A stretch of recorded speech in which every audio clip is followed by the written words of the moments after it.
Caríssimos irmãos e irmãs, duas leiturinhas longas. A primeira do rei Davi, alguns aspectos aqui importantes para a nossa vida do dia a dia. Absalão é filho de Davi e se revoltou contra ele. Bem, se é um pouco de abertura ao mal por causa do pecado do Davi, que tudo isso foi criando essas conjecturas, não sei. O fato é que nós temos que ter em mente que todo eleito de Deus passa por dramas contínuos, né? Então, seu filho estava brigando para pegar uma parte do reino e querendo matar o próprio pai. E aqui ainda diz que o mensageiro, que Absalão tinha conquistado muita gente, as simpatias estão com ele. E eles fugiram do próprio filho.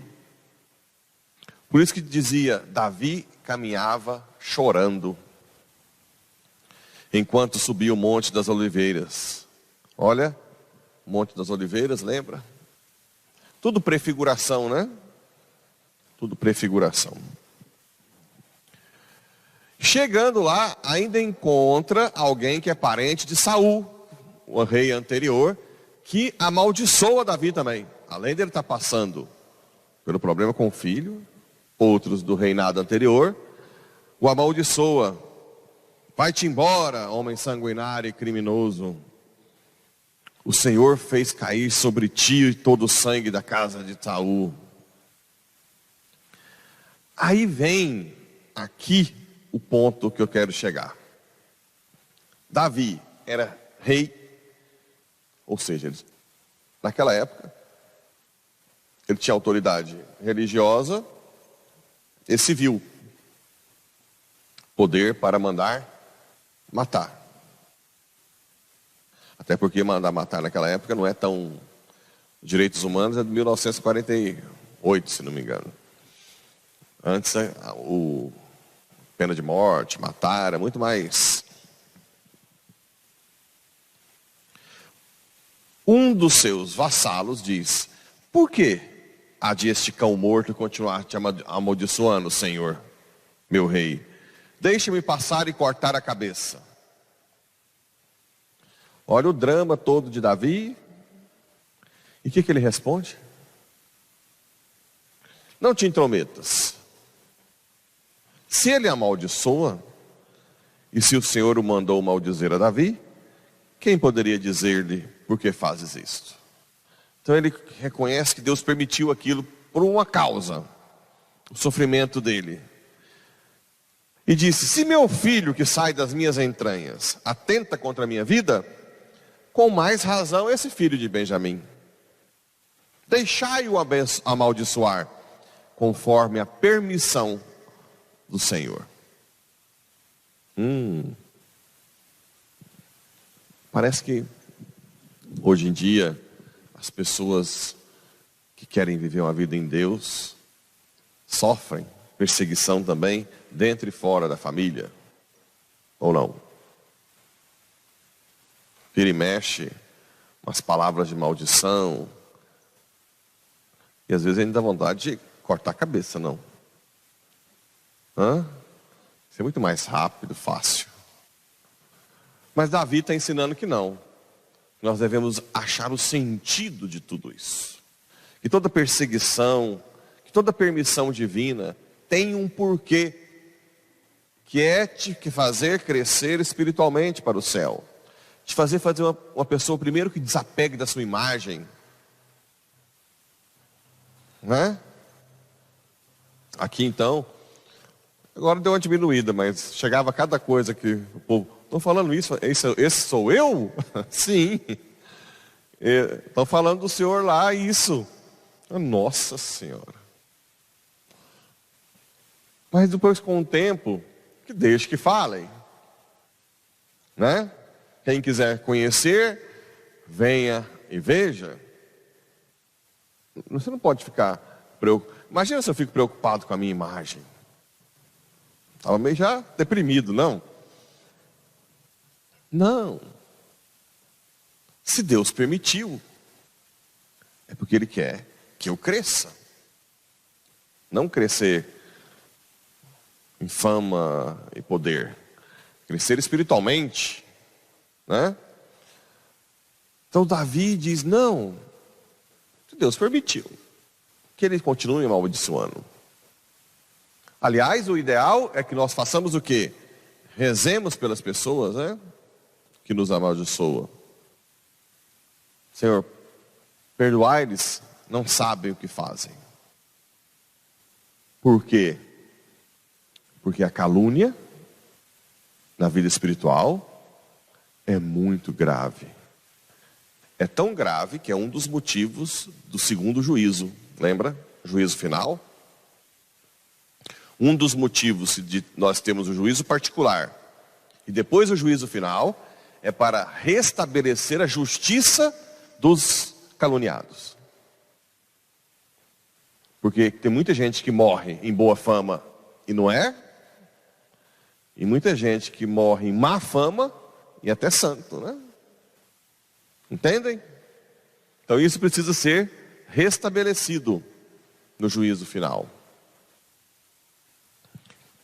Então Davi erra gravemente como nós, mas também aceita as consequências. Aceitou o seu filho que morreu, doente, aceitou o seu outro filho perseguido, aceitou outros amaldiçoá-los. Tem que ter uma certa resiliência para aguentar. Isso é um cristão, santo. Não estou dizendo que a gente tem que ser bobão. Não é isso. Dependendo da situação, você tem que ir lá e chamar atenção, né? Porque às vezes as calúnias são tão fortes que escandalizam. Não é sempre que você tem que ficar apático. Como eu fiz já em algumas homilias, quando eu descobri que alguém estava falando que eu estava passando a mão nas bundas das mulheres da igreja. E não era uma pessoa, era, se não me engano, umas 3, 4. Então, aí eu tenho o dever, né, de mostrar que isso é um absurdo. Porque as pessoas que não conhecem escandalizam. Pelo menos agora quem ouvir, né? Já teve de tudo. Eu estava querendo que fulano vendesse a fazenda para eu ficar com ela. Tudo já teve nessa cidade. Só para falar que não é para lamentar. É só para falar que não eram coisas pequenas, né? Coisas graves. Mas é por isso a gente vai, abraça a cruz e toca o barco. No Evangelho, a gente tem essa situação desse endemoniado que ninguém conseguia libertá-lo e que Jesus o liberta. Manda para a manada de porcos. Os porcos para os judeus são impuros, né? Que depois acabam morrendo, pulando no precipício. E depois o endemoniado quer seguir Jesus. Aqui você vê que não é todo mundo chamado a seguir Jesus de perto.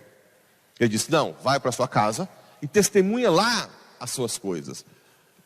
Que é a função do leigo. Não é todo mundo tem que ser freire e padre. Vocês têm que testemunhar na família, no trabalho. É ali que acontece o verdadeiro apostolado. Um dialogando com o outro. Por isso que é importante ter formação para falar com autoridade, né?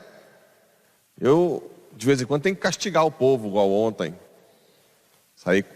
Meu pai me falou assim, acompanhei sua missa, 1h40, você mata o povo? Eu falo, não, mas ontem foi um dia de catequese.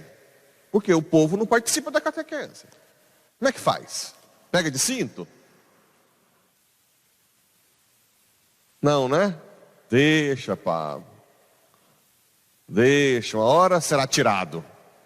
E aí virá o tempo, os finais, e vocês vão sonhar em ter 1 minuto para ter formação para lidar com a grande tribulação.